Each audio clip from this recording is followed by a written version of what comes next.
So today we're going to be talking about dividing monomials. And you'll remember that a monomial is simply something that is one term. For example, 48 is a monomial. There's only one piece to it. 48a squared is also a monomial because 48 and a squared are being multiplied together. They are one piece. This is a monomial. Mono meaning one, nomial meaning terms. And we're differentiating a monomial from a binomial or a trinomial or a polynomial by addition or subtraction sign. So a monomial plus, another monomial. Together, this makes a binomial. But today, we are only going to talk about monomials. And the idea that we're really going to use here, we're going to use two basic properties ideas here. If I have a c, and I'm dividing AC by AD, I have one monomial being divided by a second monomial. Basic, right? And I know that, oh my goodness, I'm getting ahead of myself. It's nothing worse than that. So if I have AC divided by BD, I have one monomial being divided by a second monomial. And then this can be described as saying A over B times C over D. In other words, if I'm multiplying two fractions together, what do I do with the numerators? I multiply them. So A times C is AC, B times D is BD. So I can break these apart in this manner. This is called the property of quotients. You probably don't have to remember property of quotients, but there you have it, property of quotients. Now the other thing that we're going to look at, and this is what I started writing in the first place, is if we have AC over AD, this is just going to be equal to, using the property of quotients, A over A times C over D. But wait a second. What is A divided by A? 1, right. So these cancel out. So A times C over A times D is just going to be equal to C over D, right? So that's what we're really talking about today. Nothing terribly complicated or confusing. Looking at the rule is probably the most confusing part. That's what we're going to be talking about. All right? So let's start with something really, really simple. It's so simple you probably do this in your head without thinking that you're using those rules, but we'll give it a shot. Let's say we have 24 over 36. Now, I know right now you're looking at 24 over 36, and you're thinking to yourself that, well, I can reduce that fraction, right? And you're wanting to do that. But before we reduce the fraction, let's try to use these rules of quotients really quickly. What's another way of writing 24? As a product of two factors. Something times something is 24. That's what we're getting here. Damien? 12. Okay, so we have 12. 12 times what? 2. 12 times 2. Okay. And what about 36? How can we write 36? Josie? 6 times 6. 6 times 6, but notice how we have this 12 and then we have this 2. So we should be thinking 12 and 2 and this 36. But you're right, 6 times 6 is totally right, but we will want to use different factors. Sam? 12 and 3. Let's try 12 and 3. And why did you pick 12 and 3?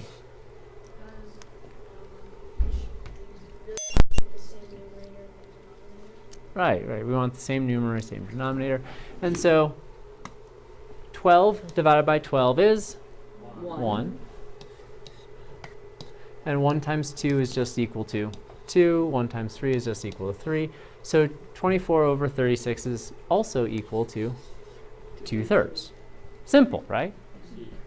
But notice how instead of reducing it as a fraction the way you'd normally reduce it, we broke it into products of 2 factors and then reduced the factors.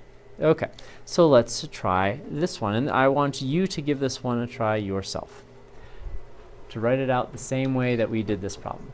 Let's say we have 15 over 20, and I want you to break this apart and find an equivalent expression.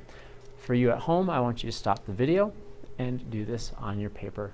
Restart it once you have the answer to see if you did it right.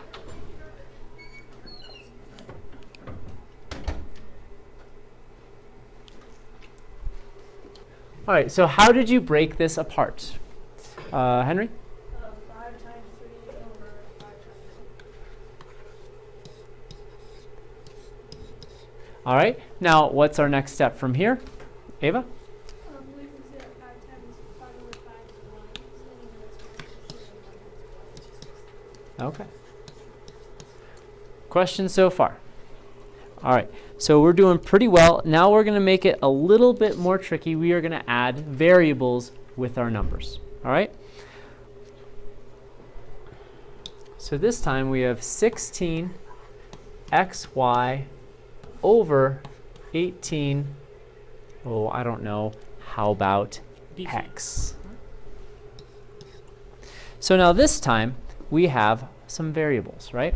And we are going to break it apart, not necessarily into 2 problems. We're going to break it into 3 separate pieces. Why do you think I want to break it into 3 separate pieces, Isaac? To have variables? Because I have variables. That's part of it. You're going to solve the variables and the common section differently. Right. So I'm going to break them into common things. Yeah, we're going to do it separately. So I'm going to break this into 16 over 18 times x over x times y over 1. So notice how we've broken that apart.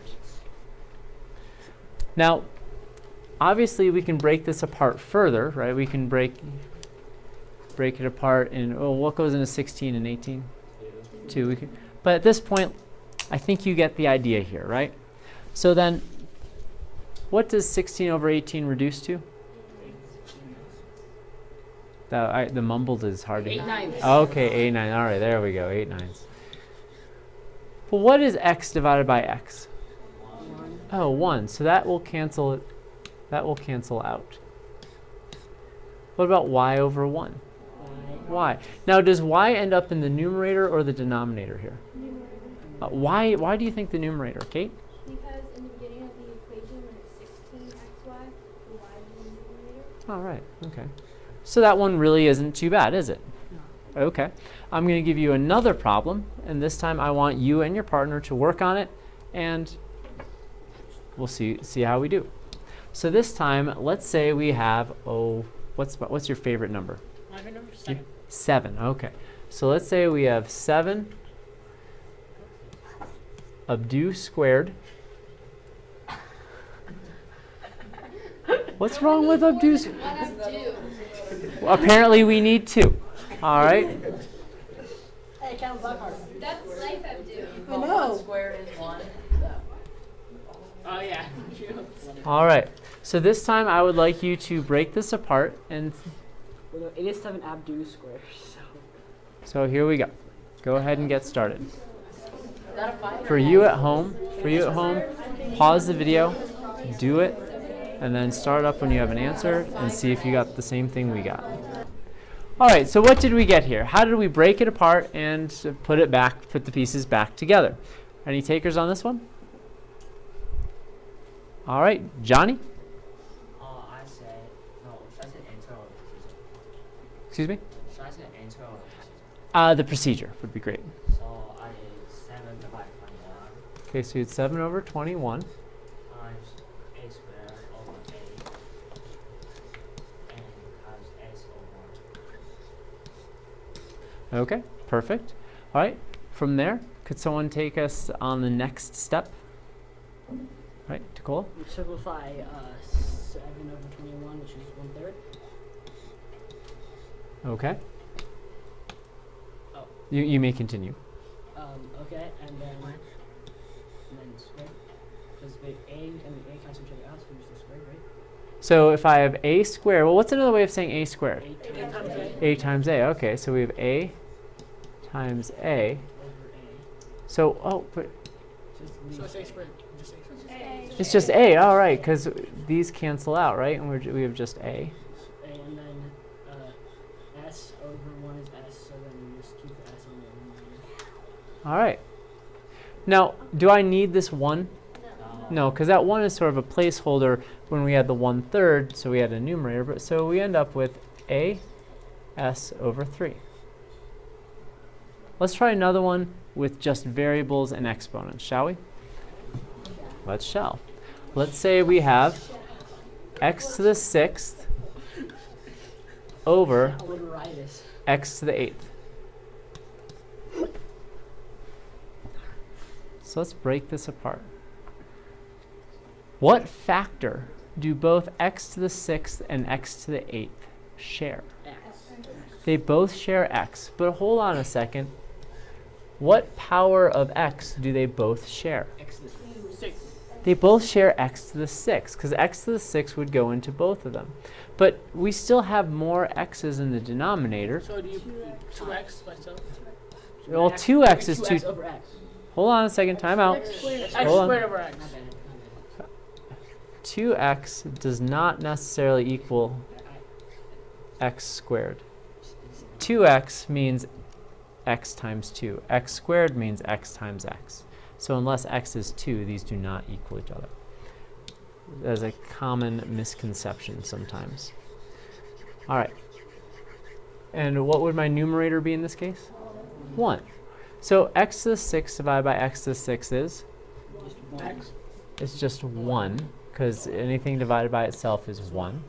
And so we are left with 1 over x squared. So let's try another one with just variables. I want you to try this with your partner, and then we'll come back together as a class. Let's say we have Josie. We have Josie to the 5th divided by Josie to the 3rd. So right now I would like you to try to reduce this problem right here for you at home. Pause the video. As soon as you have the answer, please continue it. All right, so Aiden, how did you break this apart? Well, they both share the common factor of j to the 3rd. So I wrote j to the 3rd over j to the 3rd. And then what's left over from j to the 5th is j squared. So I wrote times j squared over 1. Okay. And then j to the 3rd over j to the 3rd cross cancels and you get 1. And then it's just j squared over 1, which equals j squared. Okay. So are there questions thus far?